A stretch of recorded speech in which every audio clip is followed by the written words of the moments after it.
A chained teen faces an alien officer, until the human commander takes a stand. The confrontation. The transport shuttle descended through Viridian Gate's atmospheric shields with practiced precision. Captain Darius Cade watched through the viewport as the massive neutral station materialized before them, a sprawling nexus of steel and light where a dozen species conducted the delicate dance of interstellar diplomacy. Final approach, Captain, the pilot announced. Docking in 3 minutes. Darius adjusted his uniform, the deep blue fabric bearing the simple insignia of Earth's diplomatic corps. Beside him, Lieutenant Myra Chen reviewed their security protocols on a data tablet, her dark eyes reflecting the glow of the screen. Ambassador Farhan wants us to avoid any incidents, Myra said quietly. Apparently, the Viridian Council is already on edge about the border disputes. Darius nodded, his jaw set in that calm determination Myra had come to recognize over 3 years of service together. We're here to talk, not fight. But we won't be pushed around either. The shuttle settled into its berth with a gentle shudder. As the airlock cycled open, Darius led their small delegation into the station's main concourse, a cathedral-like space where beings of every description moved between towering pillars of crystalline architecture. Then he heard the sound that made his blood run cold. A child's frightened voice, speaking in Arabic. "Please, I didn't know. I'm sorry." Darius's head snapped toward the commotion.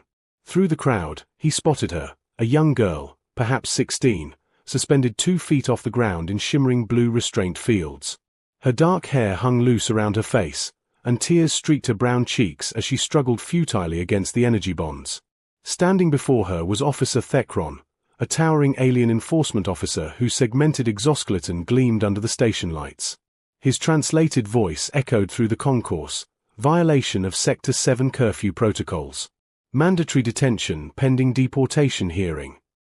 "Captain, we shouldn't interfere," Ambassador Farhan warned, gripping Darius's arm. "This is station jurisdiction." Darius gently removed the ambassador's hand. His eyes never left the frightened girl.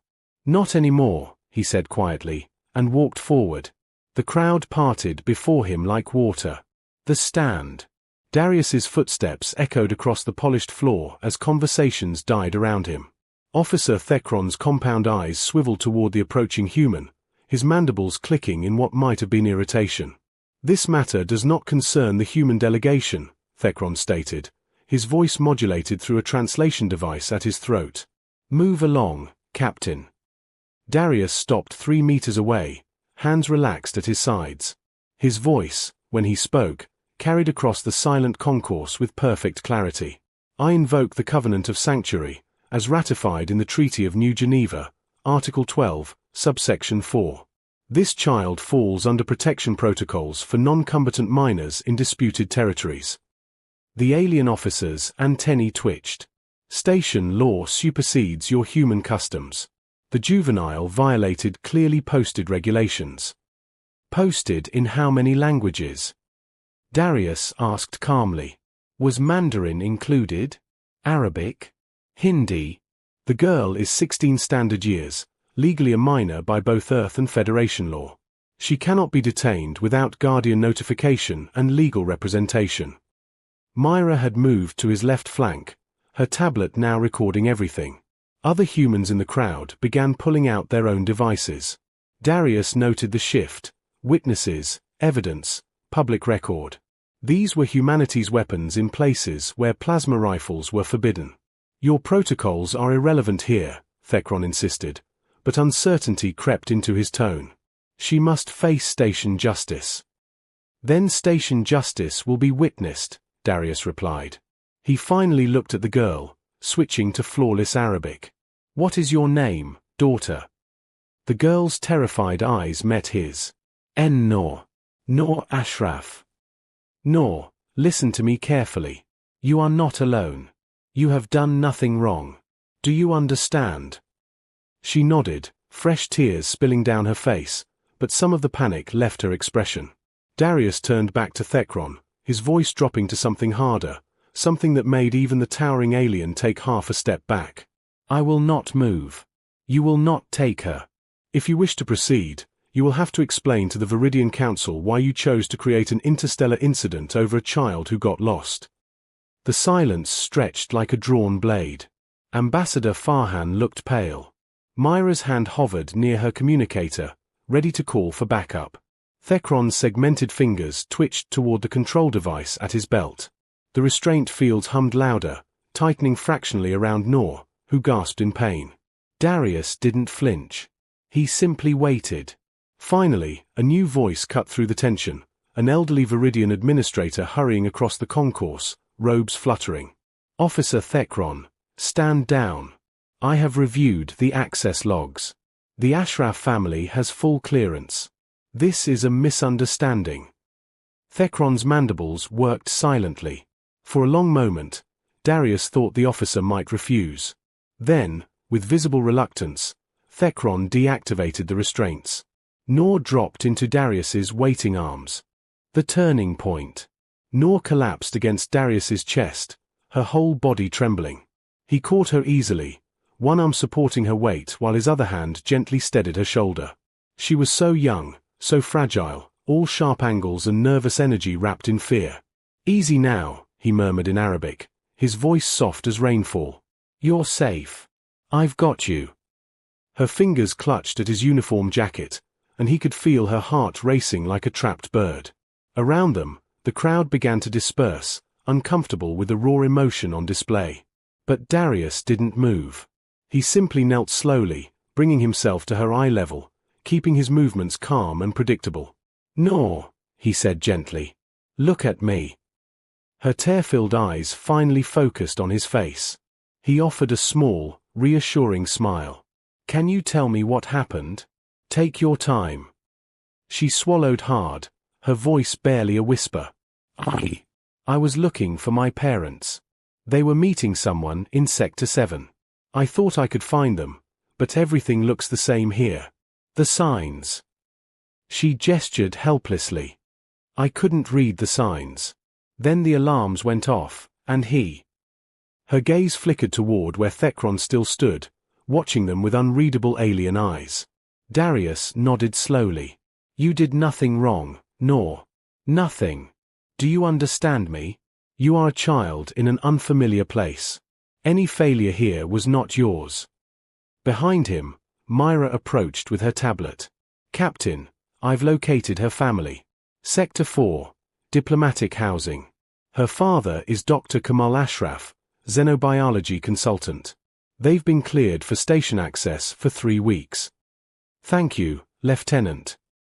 Darius squeezed Noor's shoulder gently. "Your parents are close by. Would you like us to take you to them?" Fresh tears spilled down her cheeks, but this time they were relief. "Please."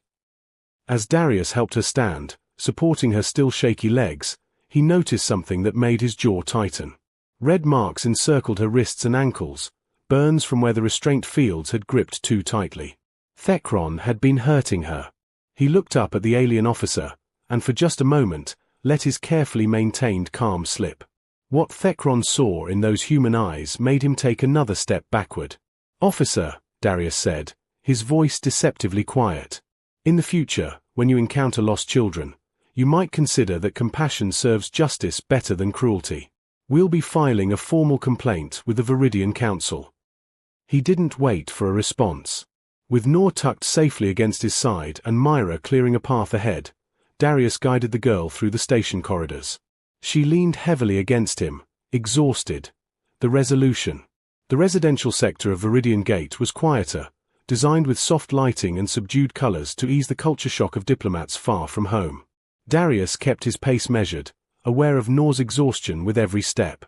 "Almost there," Myra said softly, checking her tablet. "Next corridor, Unit 42. As they rounded the corner, a woman's anguished cry pierced the air. "Noor!" A couple burst from one of the residential units. Dr. Kamal Ashraf, distinguished with silver threading through his black hair, and his wife Amina, her headscarf slightly askew as if she'd been running her hands through it with worry. They rushed forward, and Noor broke from Darius's support to stumble into her mother's arms.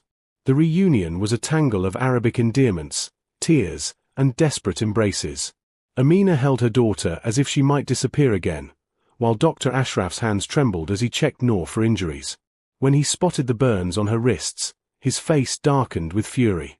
"Who did this?" he demanded, looking at Darius. "Who hurt my daughter?" "Station security," Darius replied evenly. "Officer Thekron. We've documented everything, and Lieutenant Chen has filed a formal complaint. I give you my word, Doctor, this will not go unanswered."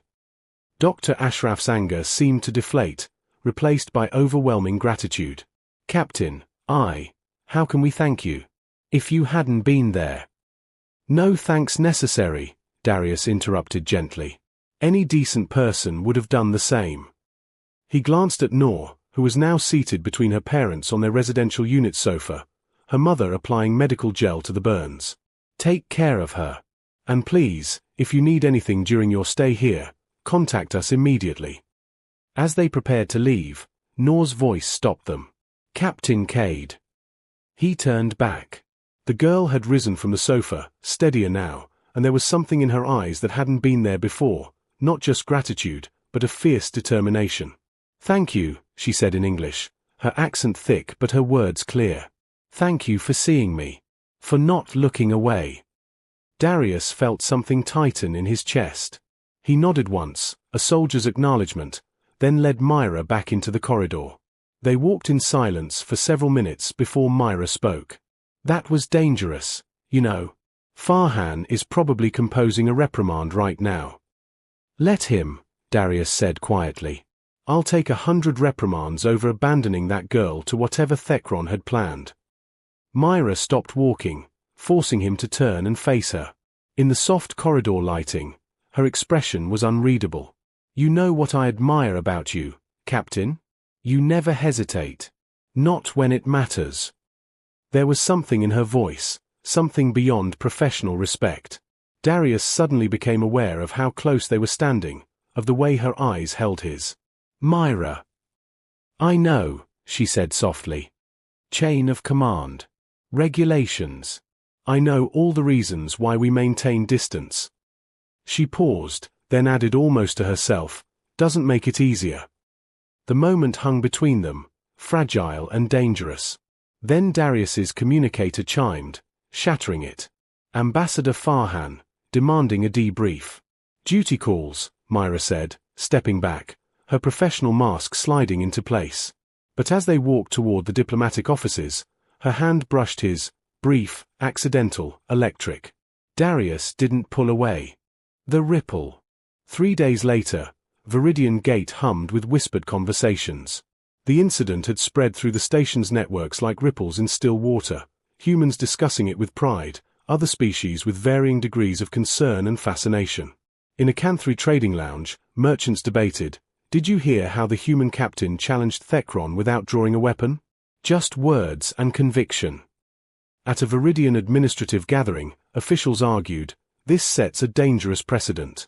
If humans can invoke ancient treaties whenever station law proves inconvenient." "Or perhaps," an elder interrupted, "it reminds us that law without mercy is merely tyranny." Darius heard none of this directly. He was in his quarters, reviewing diplomatic reports, when the door chime sounded. He opened it to find a small package on the threshold, no sender identification. Inside was a handwritten note on real paper, a luxury in the digital age. The Arabic script was young, slightly uncertain. "Captain Cade. My father says courage is not the absence of fear, but action despite it. You taught me this is true. Because of you, I am not afraid anymore. I will study, I will grow strong, and someday I will stand for others the way you stood for me. You are my hero. With gratitude eternal. Noor Ashraf." Darius read it 3 times, then carefully folded it and placed it in his personal journal, one of the few items he carried across the stars. That evening, Lieutenant Chen appeared at his quarters with 2 glasses and a bottle of actual Earth whiskey. "Thought you might need this," she said. Farhan's reprimand was officially logged today. Formal censure for unauthorized diplomatic intervention. "Worth it," Darius said simply, gesturing her inside. They sat in comfortable silence for a while, sipping the amber liquid. Finally, Myra set down her glass and turned to face him fully. I've been thinking about what I said the other day. About distance and regulations. Myra. Let me finish. Her dark eyes were steady, certain. I've served with you for 3 years. I've watched you make impossible decisions, carry weight that would break most people, and never, not once, compromise your principles. What I said about admiring you, it's more than that, Darius.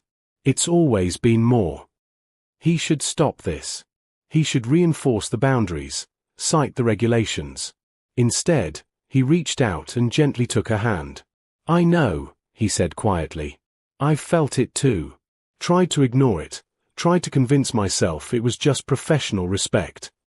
He smiled, sad and hopeful at once.